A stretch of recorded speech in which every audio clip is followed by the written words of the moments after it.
Praise the Lord.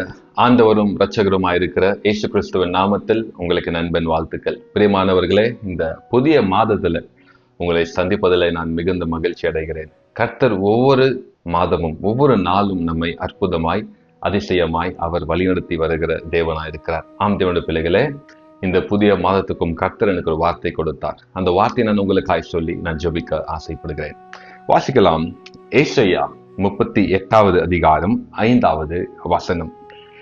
வேதம் இப்படியாய் சொல்லப்படுகிறது. நீ போய் எசேக்கியாவை நோக்கி, உன் தகப்பனாகிய தாவீதின் தேவனாயிருக்கிற கர்த்தர் சொல்லுகிறது என்னவென்றால், உன் விண்ணப்பத்தை கேட்டேன், உன் கண்ணீரை கண்டேன். இதோ உன் நாட்களோடே 15 வருஷம் கூட்டுவேன்.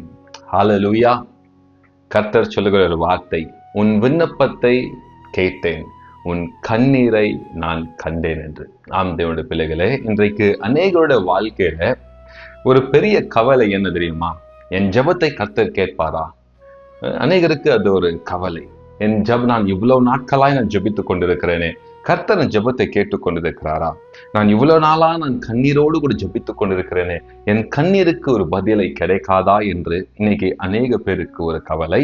தேவனுடைய பிள்ளைகளே, கர்த்தர் சொல்லுகிறார், உன் விண்ணப்பத்தை நான் கேட்டேன், உன் கண்ணீரை நான் கண்டேன் என்று. முதலாவது நாம் என்ன புரிந்து கொள்ள வேண்டும் என்றால், God never ignores any sincere prayers.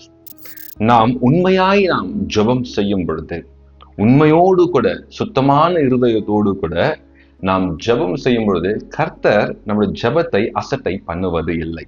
அவர் நம் ஜெபத்தை கேட்கிறவர். ஹல்லேலூயா.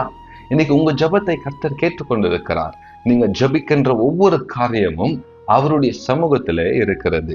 உங்க ஜெபத்தை கர்த்தர் கேட்டுக்கொண்டு இருக்கிறார். பாருங்க, சங்கீதம் 34:17 இப்படியா சொல்லுகிறது, நீதிமான் அவன் கூப்பிடும் பொழுது கர்த்தர் அவனுடைய ஜெபத்தை கேட்டு அவனுடைய எல்லா விதமான இக்கட்டான சூழ்நிலைகளில் இருந்து கர்த்தர் அவரை விடுவிப்பார் என்று.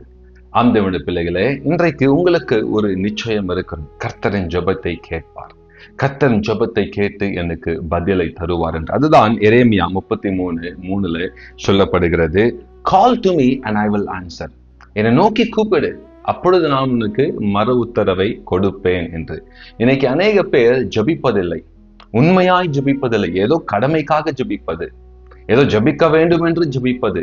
அற்புதம் நடக்குமா நடக்காத தெரியல, ஆனா என் கடமை நான் ஜெபிக்கிறத நான் ஜெபிச்சு விடுவேன். ஆனா அந்த விசுவாசத்தோடு கூட ஜெபிப்பது இல்லை. தேவனுடைய பிள்ளைகளே, பாருங்க, நாம் உண்மையாய் ஜெபிக்கும் பொழுது, உள்ளத்தின் ஆழத்திலிருந்து நாம் ஜெபிக்கும் பொழுது, விசுவாசத்தோடு கூட நாம் ஜெபிக்கும் பொழுது, கர்த்தருடைய சித்தத்தை என்னவென்று அறிந்து நாம் ஜெபிக்கும் பொழுது நம் ஜெபங்கள் கேட்கப்படும். அதுதான் 1 யோவான் 5:14 எழுதப்பட்டிருக்கிறது. அவருடைய சித்தத்தின்படி நாம் கேட்போம் என்றால் கர்த்தர் நிச்சயமாய் அந்த ஜெபத்தை கேட்பார் என்று. ஆம் தேவனுடைய பிள்ளைகள், அப்போ நீங்கள் செய்து கொண்டிருக்கிற உங்கள் ஜெபங்கள் ஒரு நாளும் வீணாய் போவது இல்லை.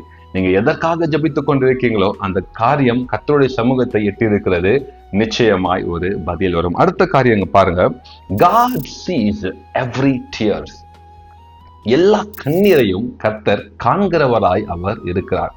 இன்னைக்கு நாம் கண்ணீர் விடுகிறோம், காற்று வந்து அந்த கண்ணீரை துடைத்து போய்விடுகிறது. இந்த சூழ்நிலைகள் நம் கண்ணீரை துடைத்து போய்விடுகிறது. நம்முடைய உற்றார் உறவினர்கள் நாம் விடுகிற கண்ணீரை அவர்களும் மறந்து போய்விடுறாங்க. அப்போ நம்முடைய கண்ணீர் யார்தான் பார்க்கிறது? யார்தான் இதை கவனிக்கிறாங்க? நாம் விடுகிற கண்ணீரை யார் கவனிக்கிறாங்க? தேவனுடைய பிள்ளைகளே, வேதம் சொல்லுகிறது, நீங்க விடுகிற கண்ணீர் எல்லாம் அவர் ரெக்கார்ட் செய்து வைத்திருக்கிறார் என்று. ஒருவேளை உங்களை சுற்றிலும் இருக்கிற சூழ்நிலைகள் உங்கள் கண்ணீரை துடைத்து விட்டு போகலாம். ஒருவேளை நீங்களே உங்களுடைய கண்ணீரை மறைக்க நினைக்கலாம். இல்லை, உங்கள் உற்றார் உறவினர்கள், உங்களை சுற்றிலும் இருக்கிற ஜனங்கள் உங்களை கண்டு கொள்ளாமல் இருக்கலாம். ஆனால் ஞாபகத்திலே வைத்துக் கொள்ளுங்கள், நீங்கள் விடுகிற அந்த ஒரு சொட்டு கண்ணீரா இருக்கட்டும், அது கர்த்தருடைய சமூகத்திலே அதெல்லாம் ரெக்கார்ட் செய்யப்பட்டிருக்கிறது. அதுதான் பாருங்க, வேதம் சொல்லுகிறது, you yourself has recorded my wanderings, put my tears in your bottle. அப்ப நம்முடைய கண்ணீர் எல்லாவற்றையும் அவர் ரெக்கார்ட் செய்து வைத்திருக்கிறார். அப்ப நீங்க விடுகிற கண்ணீர் ஒரு நாளும் வீணாய் போனதே இல்லை, அது போகிறதும் இல்லை. கடைசியாய் பாருங்க, God can reverse impossible situation. ஒரு இம்பாசிபிள், இது சாத்தியமே இல்லை, அதை சாத்தியமாய் கர்த்தர் மாற்றி போடுவார். ஏசாயா 38வது அதிகாரம் 5வது வசனத்துல பாருங்க, கர்த்தர் போய் சொல்லுகிறார் எசேக்கியா ராஜாவிடத்துல, உன் காரியங்கள் எல்லாம் நீ ஒழுங்கு செய்ய, நீ மறிக்க போற, யூ கோயிங் டு டை, நீ மறிக்க போற, அவ்வளவுதான். இப்ப கர்த்தர் ஒரு தீர்ப்பை கொடுத்து விட்டார், அந்த இடத்துல ஒரு காரியத்தை சொல்லிவிட்டார், நீ மறிக்க போற என்று. ஆனால் உடனே எசேக்கியா ராஜா என்ன செய்தார்? சிவருபுக்கமாய் திரும்பி அழுது ஜெபித்தார். கர்த்தர் உடனே அந்த சூழ்நிலையை மாற்றினார். மாத்திரமில்ல பாருங்க, death sentence into extended life. என்ன ஒரு கிருபை பாருங்களேன். முடியாது, அந்த இடத்துல நீ மறிக்க போறேன்னு சொல்லிட்டாங்க. ஆனால் பாருங்க, அந்த காரியத்தை மாற்றி அதிகமான வருஷத்தை அவர் பெற்றுக்கொண்டார். He will change the impossible situations. இன்றைக்கு மருத்துவர்கள் உங்களை பார்த்து முடியாது என்று சொல்லியிருக்கலாம். உங்களை சுற்றிலும் இருக்கிற ஜனங்கள் உங்களை பார்த்து நீ இந்த கடனை விட்டு வெளியே வர முடியாது என்று சொல்லியிருக்கலாம். உங்களை சுற்றிலும் இருக்கிற ஜனங்கள் உங்களை பார்த்து இந்த பிரச்சனை இருந்து உன்னால் வெளியே வரவே முடியாது என்று சொல்லலாம். ஆனால் தேவனுடைய பிள்ளைகளே, ஒன்றை மாத்திரம் நீங்கள் மனதில் வைத்துக் கொள்ளுங்க. God can change every impossible situations. தேவனால் கூடாத காரியம் ஒன்றுமே இல்லை.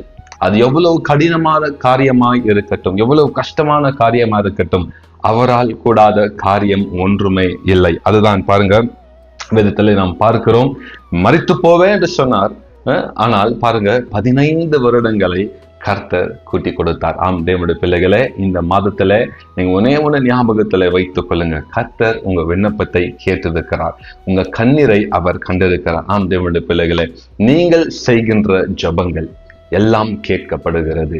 நீங்கள் வடிக்கின்ற கண்ணீர் எல்லாம் அவருடைய சமூகத்தில் எட்டியிருக்கிறது. அதை ரெக்கார்ட் செய்து வைத்திருக்கிறார். அப்போ இன்னும் ஜபிங்க, நீங்க இன்னும் ஜபிக்கணும். நீங்க இன்னும் ஜபிக்கும் பொழுது கர்த்தர் நிச்சயமாய் உங்க ஜபத்துக்கு ஒரு பதிலை தருவார். அப்போ நம் ஜபம் எப்படி செய்ய வேண்டும்? விசுவாசத்தோடு கூட நாம் செய்ய வேண்டும், சுத்தமான இருதயத்தோடு கூட நாம் செய்ய வேண்டும், உண்மையான இருதயத்தோடு கூட நாம் செய்ய வேண்டும். அப்படியாய் நாம் செய்வோம் என்றால் நம்முடைய காரியங்கள், இம்பாசிபிள் சிச்சுவேஷன்ஸ் எதெல்லாம் நடைபெறாமல் இருக்கிறதோ, யாரெல்லாம் இது நடக்காது என்று சொல்லியிருக்காங்களோ, உங்களுடைய வாழ்க்கையில கர்த்தர் எல்லாவற்றையும் நடப்பித்து காண்பிப்பார். அற்புதங்களை நீங்க காண போறீங்க. இந்த மாதத்திலே கர்த்தர் உங்களுடைய வாழ்க்கையில, இந்த மாதத்திலே கர்த்தர் ஒரு அற்புதத்தை செய்வார். உங்க ஜெபத்தை கேட்பார். உங்களுடைய காரியங்களை எல்லாவற்றையும் மாற்றி ஒரு அற்புதத்தை அவர் காண செய்வார். நாம் ஜெபிக்கலாமா? அன்பின் தகப்பனே, உண்மை நன்றியோடு கூட ஸ்தோத்தரிக்கிறோம். இந்த புதிய மாதத்துக்காய் நன்றி அப்பா. நீர் கொடுத்த வார்த்தையின்படியே எங்க கண்ணீரை நீர் கண்டிருக்கிறீர் அப்பா. எங்க தகப்பனே, ஜபத்தை நீர் கேட்டிருக்கிறீர். உமக்கு ஸ்தோத்திரம். இந்த மாதத்தில் அவங்க செய்கின்ற எல்லா ஜபங்கள் இயேசுவின் நாமத்தினாலே தகப்பனத்துக்கு பதில் உண்டாயிருக்கட்டும். இந்த மாதத்திலே உங்களுடைய பிள்ளைகளுக்கு நீர் அற்புதத்தை செய்வீராக ஆண்டவரே. பெரிய காரியங்களை செய்யும். இயேசுவின் மூலமா ஜெபிக்கிறோம் எங்க ஜீவனுள்ள நல்ல தகப்பனே. ஆமேன், ஆமேன், ஆமேன்.